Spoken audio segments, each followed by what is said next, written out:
Bonjour à toutes et à tous, bienvenue sur CFO Radio en direct de Financium 2024 en partenariat avec la DFCG. Nous avons le plaisir d'accueillir Marie-Pierre Lafont, responsable développement des compétences filière finance et performance Orange. Bonjour Marie-Pierre. Bonjour. Alors Marie-Pierre, vaste sujet dans un contexte où il faut parfois s'adapter, acquérir de nouvelles compétences, notamment dans la fonction financière. Chez vous, chez Orange, comment ça se passe? Comment on fait évoluer ses collaborateurs? Alors, comme on est un grand groupe, je pense que j'ai un service, j'ai un département, donc déjà c'est mon job en fait. Voilà, mon job, c'est de faire évoluer les compétences des financiers. Et la première des choses, c'est qu'on s'appuie sur une prévision, une gestion, la déformation de nos collaborateurs en place pour voir qu'est-ce qu'ils vont devenir, qui va partir, qui va rester. Est-ce qu'on fait une analyse, un audit entre guillemets des gens et pour évaluer leurs compétences au départ? Alors, on avait un premier point sur lequel on s'est appuyé il y a 2 ans. Il y avait un accord qui s'appelait accord de reconnaissance des compétences et des qualifications sur lequel tous les collaborateurs du groupe ont dû se positionner avec leur manager sur une grille de compétences. Donc on l'a exploité pour voir justement là où on avait des points forts et là où il y avait des marges de progression. Alors globalement quand même, quand on est objectif sur ces grilles-là, statistiquement, nos financiers sont exceptionnels. C'est-à-dire qu'ils sont très très bons. Il faut en être fier. Il faut en être fier. Après, moi j'ai travaillé par Delta. Ça nous permet néanmoins, même s'ils sont très très bons, il y a des endroits où ils sont moins bons et ça a conforté la vision qu'on discute avec les managers notamment sur la communication, sur la posture du financier. Je ne parle pas des nouveaux enjeux, la RSE, ils n'étaient pas formés, l'IA, ils n'étaient pas formés, etc. Et ça nous a permis de définir aussi des priorités en fonction des métiers financiers, là où on insistait sur telle formation, typiquement sur la posture du contrôleur de gestion. Voilà, c'est une formation qu'on a montée pour les contrôleurs de gestion. Vous avez beaucoup de contrôleurs de gestion, je crois, chez Orange. Alors, le rôle est très très important. On a 5000 financiers, dont 1700 contrôleurs de gestion. Oui. Voilà, il y a plus de contrôleurs de gestion que de comptables. Oui. Voilà, c'est le métier en finance qui est le plus volumique chez nous dans le groupe. D'accord. Alors justement, une fois qu'on a établi un petit peu le niveau de compétences, même s'ils sont excellents, encore une fois, comment on les fait progresser? Qu'est-ce que vous mettez en place concrètement pour... Alors, moi je gère des écoles, on a une école de formation interne. Donc je pilote cette école de formation qui s'appuie à la fois sur des prestataires externes qui nous proposent des modules de formation qu'on trouve adaptés, mais aussi pour 2/3 des modules, c'est des modules qu'on a montés nous-mêmes avec une entreprise qui nous a aidés dans l'ingénierie pédagogique, mais qui sont, comme je dis, c'est des gens d'Orange qui parlent à Orange.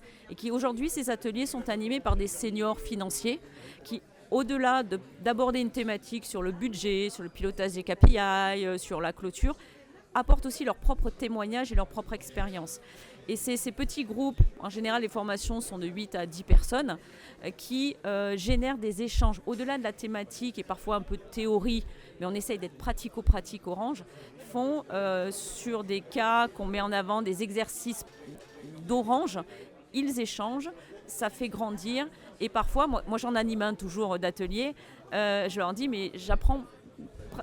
Si, vous m'apprenez des choses. Autant que, Oui, parce qu'ils me tiennent au courant dans une unité où moi je ne connaissais pas forcément le métier. On a fait ça, maintenant on en est là.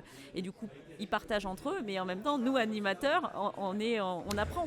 Alors donc aujourd'hui, le métier de la fonction financière, évidemment, elle évolue à vitesse grand V, puisque entre l'IA, la RSE, la CSRD, qui doit aussi être intégrée, ça veut dire que vous, chez Orange, vous ne pouvez pas recruter en extérieur? Non, en finance, très très peu. Voilà, donc ça veut dire que vous avez l'obligation véritablement de les faire monter en compétences. C'est un enjeu stratégique, ça, demain, pour votre groupe. C'est ma bataille, en fait, de tous les jours. C'est comment développer l'employabilité de nos collaborateurs d'aujourd'hui. Qui sont encore là, et qui vont être encore là dans les années à venir, même s'ils sont encore là 3 ans, sur les compétences, les postures qu'on attend d'eux. Et on a, quand on a autant de population, on a toujours heureusement des précurseurs, des personnes qui tirent, pas forcément les jeunes, on a quand même des personnes plus âgées, plus matures qui ont toujours cette énergie-là. Comment arriver à ce qu'ils entraînent, à motiver alors je ne vais pas dire 100% parce qu'on n'y arrivera pas, mais une grosse partie après du reste de notre population à à aller suivre des formations, à être curieux, à se former à l'IA générative. Donc on est en train de développer ça. C'est quoi la RSE pour un financier ? Ça veut dire quoi dans mon job ? Et en même temps aussi sur des postures. Si par exemple l'IA générative ou l'IA ou la data visualisation me permet de gagner du temps parce que j'ai une reporting agency qui me produit mon reporting, ce temps-là, je vais échanger avec mes parties prenantes. Je vais vraiment avoir des vraies discussions pour développer la performance et il faut savoir aussi parler à ces parties prenantes. Donc ça aussi, on essaie de les accompagner, de leur proposer des formations. Après, comme je dis, les formations, je pense que c'est un pourcentage qui est connu et partagé par beaucoup d'entreprises, c'est 15% du développement des compétences. Voilà. Donc ne faites pas porter la solution par la formation. S'il n'y a pas la mise en pratique, s'il n'y a pas le partage des pairs, il n'y a pas de développement des compétences. C'est pas parce qu'on a suivi un module de formation qu'on est compétent et qu'on sait appliquer tout de suite. Voilà. Donc ça, c'est aussi c'est plus compliqué. Merci beaucoup Marie-Pierre. Avec plaisir. Fin de ce numéro de CFO Radio en direct de Financium 2024. On se retrouve très vite.